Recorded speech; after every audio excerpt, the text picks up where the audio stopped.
nhớ rồi chụp hết sao đó nè thì chân liệt chỉ là cứ tin mong nó cứ chỉ chân nó là nhà ta chỉ nói chân nó cần cầu liền nè nhớ phải sao cầu tê nhớ là nó chè cũng nó cầu liền là ta chỉ nói lúc chân chè đi plom mong rồi nè plom mong chọn đâu rồi chè ăn trò cái phong nhiêu nó mua xí bể nó nè bể nó chè cũng ở bên từ mình tua ở từ mình xài bể nó nè để bé xài ở ba chè ở lại cho ở giờ là cho rong cao bể nè cho chè bé bây giờ là một bé sẽ một sai nè, thế một sữa bắt chế thế bé một xì rồi, chế nên sẽ đàn trò bé một xì bé nè, chế thế là chế tay lia thế nó thế nó chế tay lia nó lấy chế tại nó chế nó cỡ hơn cậu đi, phun rõ ở phun nhiều thế, cú đi xin nè, chế bé nó chế cô nhà lo bé mà, con này đây cái cô nhà nhỏ kẹt xin nè, nó chế cú mấy cái này có tụ, để mò lò nè. Con nó lo vậy? Ôi, yêu. Bên một nó bé nó này, cho kem một từ một là, tao nói ó, trong cao tiền đi vậy nè. Buồn no thế, cháu lòng cao lần chả? Ông có ngào không nhỉ? Buồn no. Nó nè. Ngào không à? Các cháu thấy ông có nhào không ạ? Các cháu thấy mấy ông này có ngào không ạ? Chưa nói chỉ cho bắt chết đấy. Đây là chồng tao thì tiền đi không? Nó nè. Cái nhớ là chèo hồ hoa ta sống may nè, bé chèo bắt chết gì? Là chồng tao thì tiền đi nữa, để cho chè, cho khách, là cho mì cả, để trả tiền là cho tôi trả u tê là tao sai nè, là tôi xì là thật quá tên nè, để tao sai nè.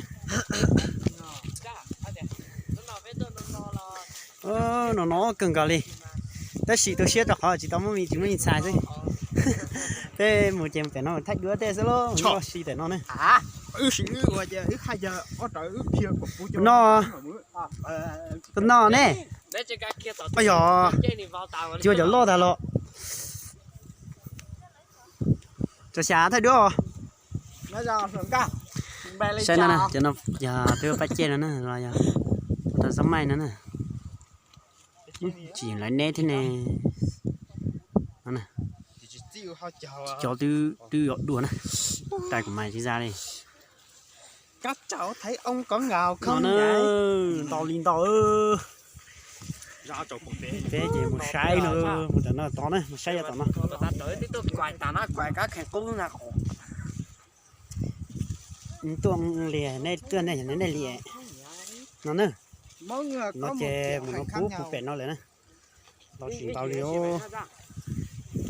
Chỉ có mỗi mình xài được nó thế. tôi có cái tao tìm mà Ta tỏ thay luôn nữa. Ý một sai này thế. Tay chuẩn nè. Ta mở gì nè.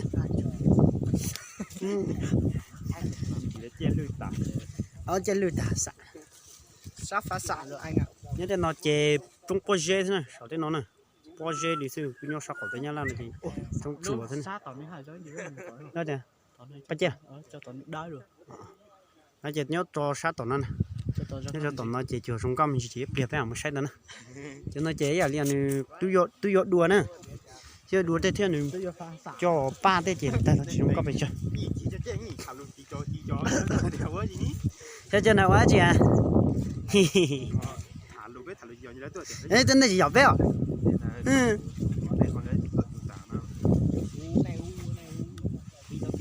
Nêu thành đua tôi sao thằng cái thành đua thế chọn đấy chó hay hả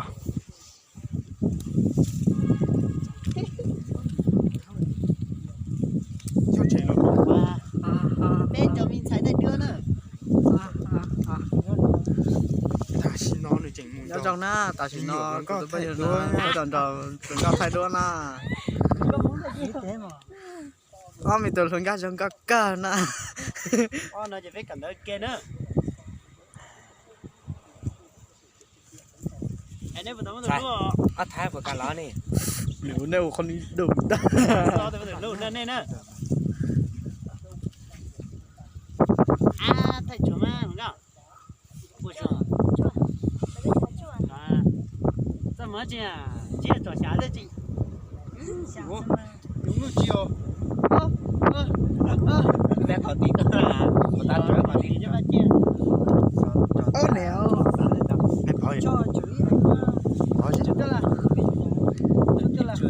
con đi quay anh sang cái bên kia để con đi quay rồi chứ đi đi cho này chị ơi xin mời chị ở bên kia nè chị ra bên này ạ anh nhớ đây này chị ơi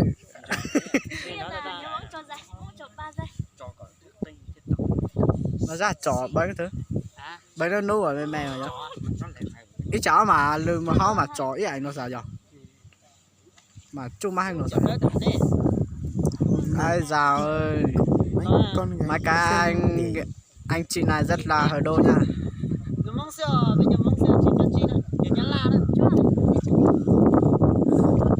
chị này còn hơi ngại nên không dám vào chú với đi bạn này quay đấy lo mà nè nó ra tao với kiểu ôm mồ hôi để hủy đó tới chọn đến ní chọn cái ra lại đẹp anh em này giống nhau quá anh có cặp ô nếu ô đèn váy để đấy sau này để tính mua sang bên kia này bên kia có chám hơn đấy mua gì mình nhung nhưng mà chả mình nhung nhớ chả đừng có ra một hò phê đừng có mong là ra một tiền đi phê chờ nó mà ra một đau là nữa ê muốn ngon lắm nhá nó thiệtตัวน่ะก็ต่อต้องที่จะจ้อต่อมั่ว nó sẽ nhà chỉ tao tuổi anh máy chị tỏ sáng rất là นู่น đẹp จะเนื้อจีตัวแล้ว một về to nè ô lần nào ô lần thằng về to về sửa to sẽ lì đeo đừng con chắc là anh đi chưa đấy đến một này nó to nữa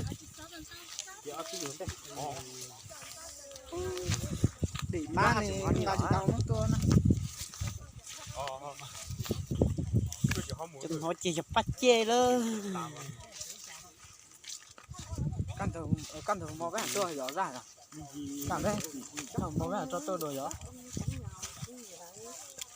các ông thay ông có nghèo không phải lời tôi mình xài là tí chỉ một chè nhá nó sai thay đuôi biệt đó biệt bên tôi muốn để chỉ trưng đá chỉ đi nó là tôi vô về chỉ là tôi chỉ là xịt để phải không là số chế đồ tài này đã làm bỏ hoàn toàn sắp mèn cho và ta dám mày nó có cờ lý thế nào họจะbắt chê nè ở từ nó chè ở từ mà thay ở từ nó mà thay ở tu đua từ nó chè mà tưa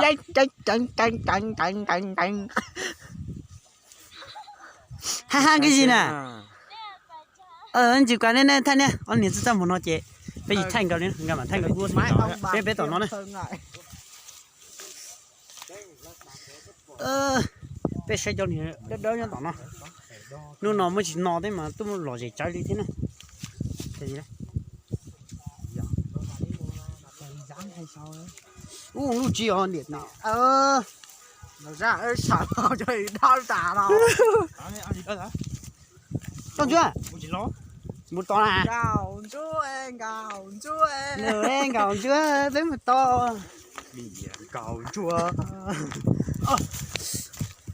thôi đừng có tâm một đỏ chính cho về kê thêm thôi té trên tay cho ta đi hả thế cho nên chị cho nên ấy giờ là cái hay nhớ là hay e nữa em không có luôn chúng không có thả đi lúc xí nó này cứ tim mong một tiền nó lủng nhăn la vậy thì đi trả tiền nó nhớ là có được bay to nhăn la ngu thay thằng cây cái con áo nó tiền giá cái nó tiền ilo nhau cho tao cái tí tao tuổi chú có sao đâu mà đó rồi sao đâu mình cho mình thấy món hay luôn sao cho lòng có hay luôn hả cho nên nó có cười đi nè chỉ về thảo không có vấn đề cho nó chỉ mà hay nè đừng có sắp ra mùa đừng có ra mùa nè đừng có Colombia lưu chào bảo một từ lúc là ngà có thể giới thiệu về bạn Thanh em được không ạ? rất cái anh nhà thắp vào Thanh chưa? thì nếu chín nọ nè trăm mở rồi mà chín nọ nè Ủa tụi bé một qua ha thì nghe chưa hai lớp liền à hai lớp liền à nghe chưa Máy siêu nè. hai lứa ha anh nhớ tới gì nó mà nhớ tới gì nó hai lứa anh hảo tê đấy chụp vào cho một lần con nó trăm vừa đỏ luôn đấy luôn Nãy cho tao nè. bây giờ chỉ tao sai nữa đi luôn cái liệm mà nên sao mà chỉ thay đi rồi Alo à phải tao phải nó sao mà tại sao nói bé mua xì đó nó nữa gió. Rẻ đâu. bé một chiều ốp bé mua đó nó nữa mà trong tiệt tiệt đi nữa trong có tiệt tiệt đi mà sai nó có mong sư ta chỉ chơi nó có mong nhìn rất mùi li tại sao nói chơi cho tiền mua xì chén rồi chơi cô cho nên một thả nó có mong sư nữa mà ta chỉ tay cho nó có mấy nó chơi nếu tao mua đó đi rồi nó chỉ cả hai lô lên này chỉ nó chỉ cả thôi cho dùng mà hai lô lên này u chụp tỏn đấy hiểu đã này Hiểu thì ba chân là đi có khi nó đẹp hơn. Còn nguyên chân chân hả? Phải dùng nó chơi.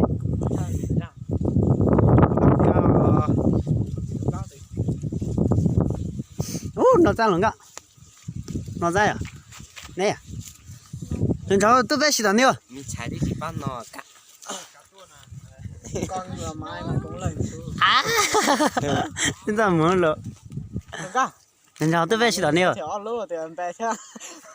Ông phải chạy sao đấy, một lần đã chỉ tao. Thái Lan ra thì rất thể các tiếng mua tà tà